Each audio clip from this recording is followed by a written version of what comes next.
Hi there. It's June 14th. So I think today's the perfect day to say, welcome to my June reading vlog. So let's just dig right in then, I guess. The first two books that I read this month are going to be in a video that is already up, that being my very first book, Bite Off, I think is the tentative title, where I am comparing two books. These two books have the same name, and that's why I decided to do a video on them. They are both titled Lost Souls, and they're both about vampires in some way. So I hope you enjoyed that video. I've already filmed it. It'll already be posted by the time you see this. So the two books are titled Lost Soul by Lisa Jackson and Lost Souls by Poppy Z. Brite. They are both totally different reads. I gave the Lisa Jackson one 2 stars and the Poppy Z. Brite one 3 stars. I preferred the Poppy Z. Brite novel because I'm not a huge fan of just plain to the point, very pulpy, very easy to read thrillers, and I found that the Poppy Z. Brite novel was way more what I'm used to reading in a vampire standalone novel, but you will hear those thoughts in that video.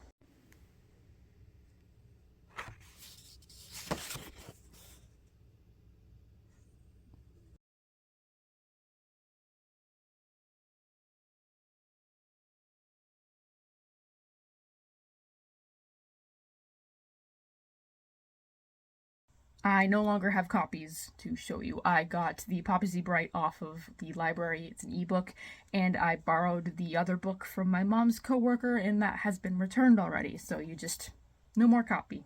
Next, I read Everyone's an Alien When You're an Alien Too by Jonny Sun. Just cute, very, very cute philosophical cartoons about this little alien learning from various little creatures on Earth.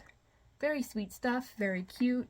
I really liked the dog aspects. I liked the little subplot with the dog, and I just thought that this was very sweet, very cute. I only gave it 4 stars because it didn't really move me as emotionally as I would have liked, but it is excellent. I recommend it. Super short read because they're just little cartoons. Really cute. So that was my next read. And finally, got to my 100 Epic Reads poster book for the month, that being The Golden Compass by Phillip Pullman.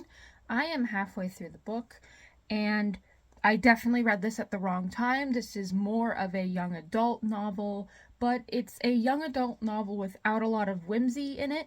The fantasy is just very to the point, very boring. It's very lukewarm to me so far. I actually don't hate the character Lyra, though I do think it's a bit like, oh, come on, that her name sounds so similar to Liar.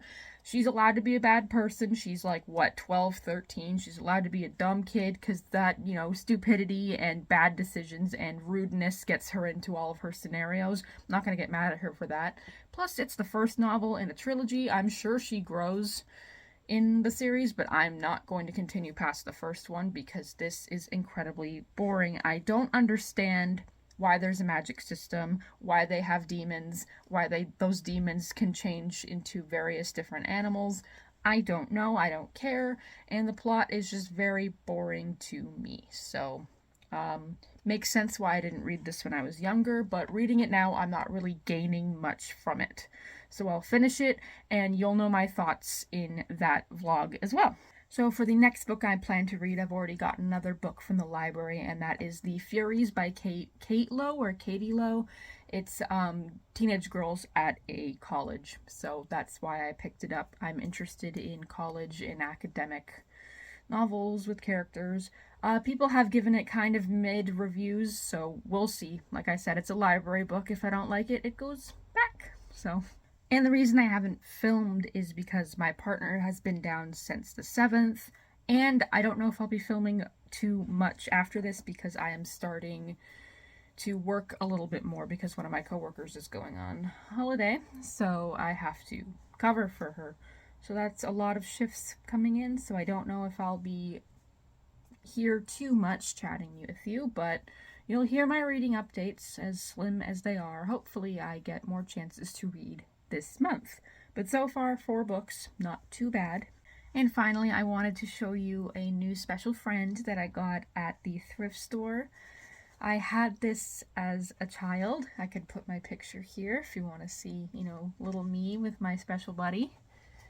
I got Arthur again. He is the 1996 Play School Talking Arthur, but he didn't come with his voice box, so he's very, very squishy.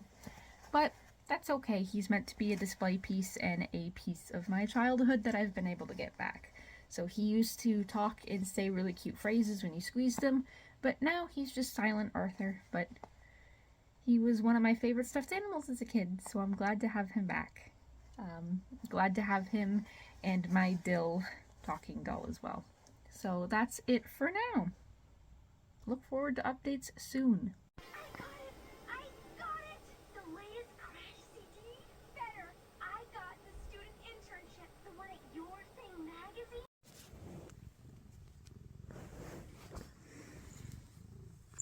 What are you doing?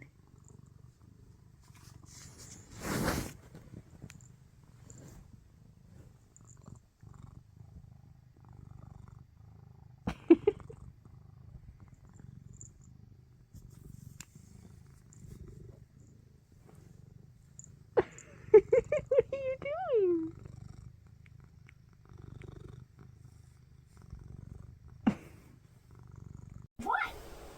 Let's try that again. Guess what I just saw? What? The sales figures for the first issue. And wait for it.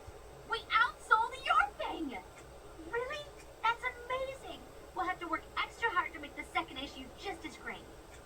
We've already got some great ideas for articles on our computers. Let's get to it.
Hello, I'm just going to do another quick reading update. So I tried to start reading a book about the woman who designed the creature from the Black Lagoon, and there's not a lot known about her, so I thought that I would read that book to get to know her a bit, but I ended up having my very first DNF of the year because the author decided to set up the entire story based on her.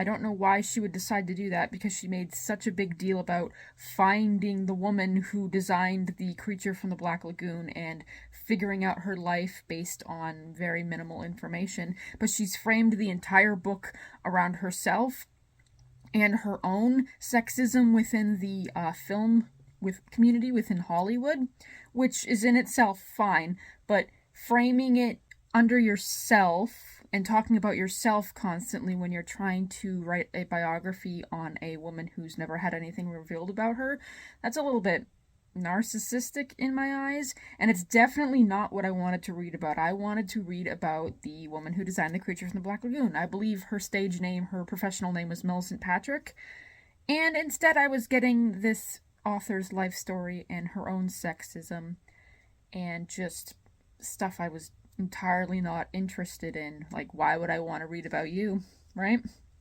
I really don't care. So I DNF'd that book because no thank you. If I want to learn about Millicent Patrick, I can read about it on my own. Secondly, I have been listening to the audiobook of The Kiss Quotient by Helen Hoang. I just finished that this morning, and I am giving the book 5 stars, probably 4.5. I really enjoyed the story. I thought that it was a very good representation of ASD. The term that was used in the book is now outdated, but this book was written in 2018. I can excuse that. I really enjoyed it. I really related to it, and I thought that the romance was fine enough. I actually really liked it. I'm normally not a huge romance reader, so I was surprised by how much I liked it. And finally, the book I am currently reading is still The Furies by Lowe. I am 2/3 of the way through it, and I feel that it is losing its momentum for me. I'm not really as interested in it as I was at the beginning, but I do enjoy the professor's connection to the main characters. I think it is way better done than a lot of these books that are set in academic settings and try to have the professor encourage these kids into doing certain things. I think that this one is way more easy to understand why they're doing these things, how they are being encouraged by her lessons and their relationship.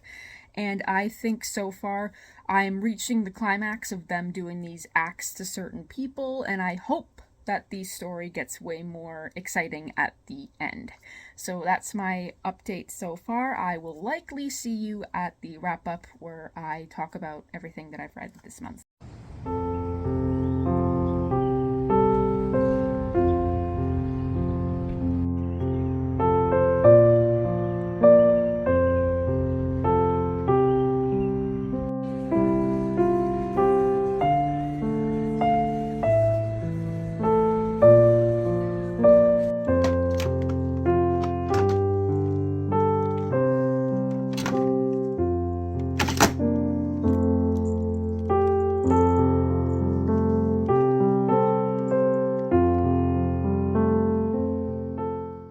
Okay, let's do my June wrap-up. I just got home from work. I'm very tired, so what better time to talk about all the books that I read this month?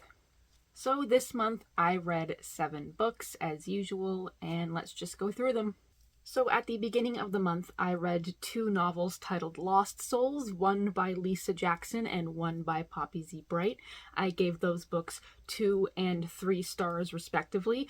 While the former was just a boring by-the-books thriller, the latter was actually a very interesting character piece about vampires and fitting in and queerness and gender and sex, and it was very good. It was very good for a vampire standalone, and I enjoyed it more than the Lisa Jackson novel. I then read the comic for Everyone's an Alien When You're an Alien Too by Jonny Sun, and I ended up giving that one 4 stars. I thought it was very cute, very sweet. I liked all the little vignettes and all the little side stories, but it didn't emotionally move me as much as I would have liked, so that's why it's only getting 4 stars, but I do highly recommend it. It's a very sweet and very quick read. And then for my 100 Epic Reads posters, I made it through The Golden Compass by Phillip Pullman. I ended up giving it 2 stars. I just don't see the appeal of this. I don't think that it's very interesting, and I might have read it at the wrong age.